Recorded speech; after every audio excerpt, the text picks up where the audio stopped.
So even though we do like to take the piss of the skeptics, the fact is they are doing quite well and getting quite a lot of traction. Why the hell is that? I think it's possibly because the scientific evidence has been hardening up so much, and that as people see just how serious this is, they go into denial. And I think we respond to climate change in a very similar way to the way we respond to death, that we simply don't want to know about it. And the first response to anything which is really uncomfortable is to deny that it's happening. But also perhaps the news that it's us that's causing it might be, adding to that, because it's not just like bad news like you've got cancer. It's like you've got cancer and you're causing it and you're killing everybody else. I mean, that's pretty hard to take, isn't it? Yeah, it's really challenging to a lot of people's worldview because it challenges the whole basis on which our growth-based civilization has been built. The idea that the more you create and the more you produce and the more you consume, the more progress is taking place. And actually this suggests that progress might be going the other way. It might be a matter of reducing our consumption, of reducing our production, and of reversing economic growth. And people find that very challenging and very disturbing indeed. In fact, it's very noticeable that the polls show pretty consistently that it's older people who are most inclined to reject the science of climate change. And I wonder if that's because it's most challenging to their worldview. They've gone through their whole lives thinking they were doing a very good thing by making money and by working for their children. Exactly, and working for industries which were probably quite polluting industries because they kind of were in those days.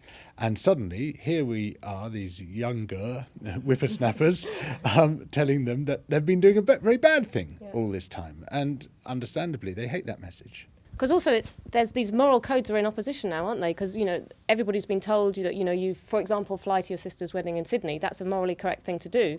And suddenly now we're told that everything we used to believe and everything we did for the good, we weren't doing it in a bad way, is now bad and is causing harm to all these people. It's a very hard thing to take, isn't it? It's very disorienting, and climate change actually requires a whole new set of moral codes which we didn't have to consider before. The most innocent seeming actions actually can have very grave consequences for people whom we've never met, who we never intended to harm, who might live on the other side of the world. Turning on your kettle helps to flood Bangladesh. It seems ridiculous, but it's true. Yeah.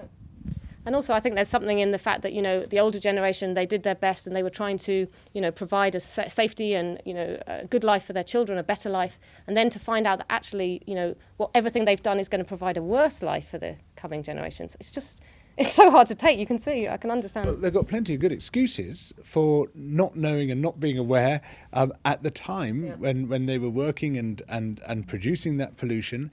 The excuses are now run dry, and we can't rely on former ignorance to prevent action from being taken today.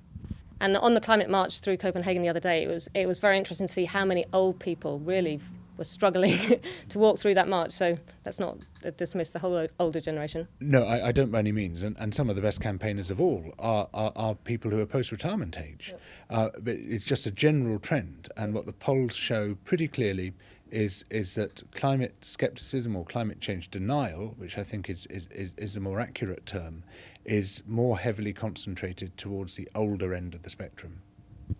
If you think about something like, say, smoking, where perfectly intelligent people, doctors, will smoke and give themselves a 50-50 chance of dying from smoking, is surely all about denying our own mortality, not really believing that we as individuals are going to die.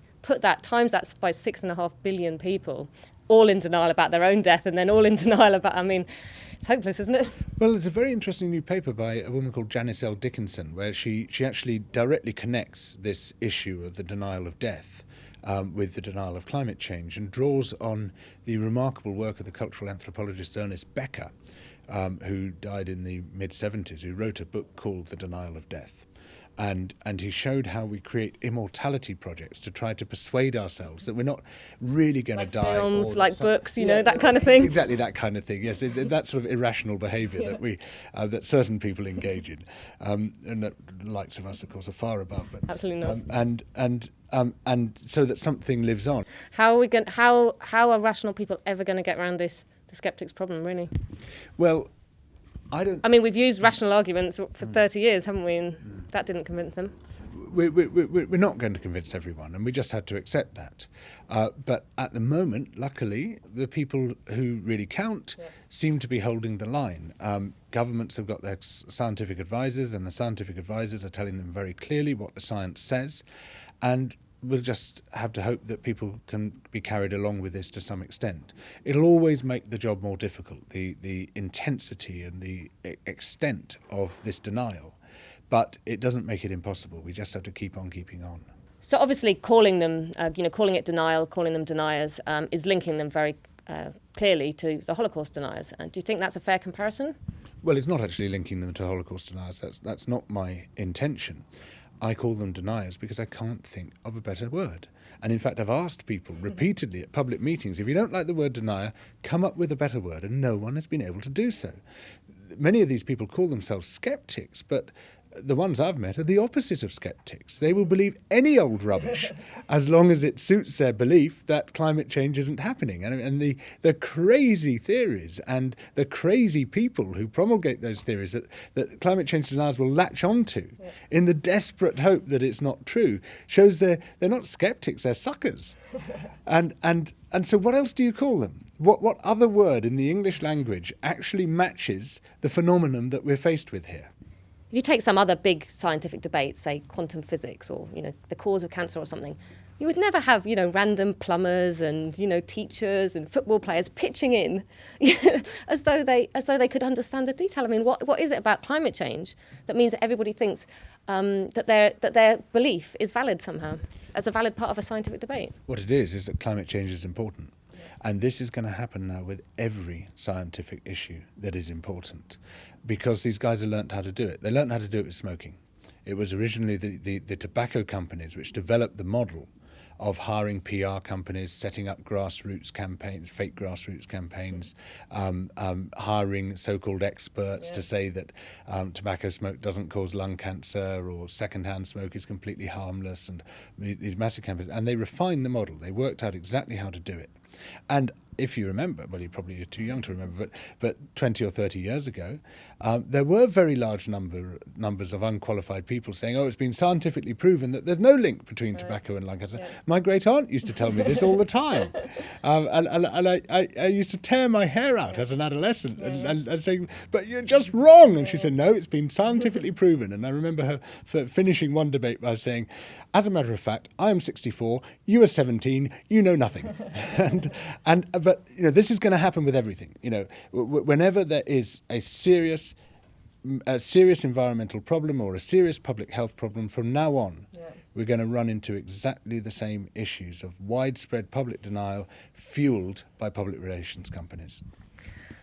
Plus with the media, of course, which we're going to get onto in a second. But obviously, as climate change, the problems unfold, once, the refugee crisis start happening and, the problems in Britain with house prices or whatever, all of these different problems start unfolding. Each one of them is going to face this problem, isn't it?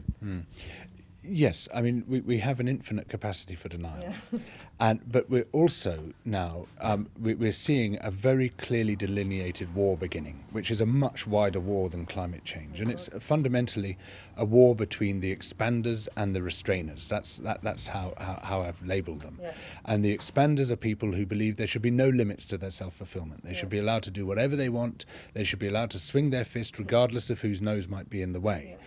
They treat almost as a human right the idea that they should be able to trample other people's lives.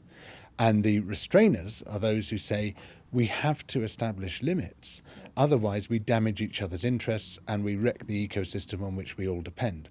You will see this divide now happening again and again, and this is now becoming the major global political divide.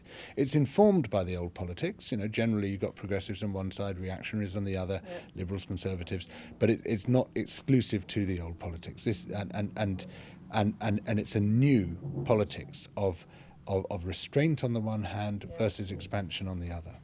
And how important is Copenhagen as a moment in this?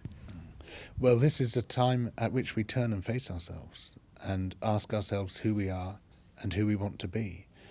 And if we are to tackle not just climate change, but so many of the issues lined up behind it, so many of the issues driven by the same underlying problems of perpetual economic growth, of rising consumption, of corporate power, then we have to decide that humanity is a species which can live within limits. We have to redefine ourselves.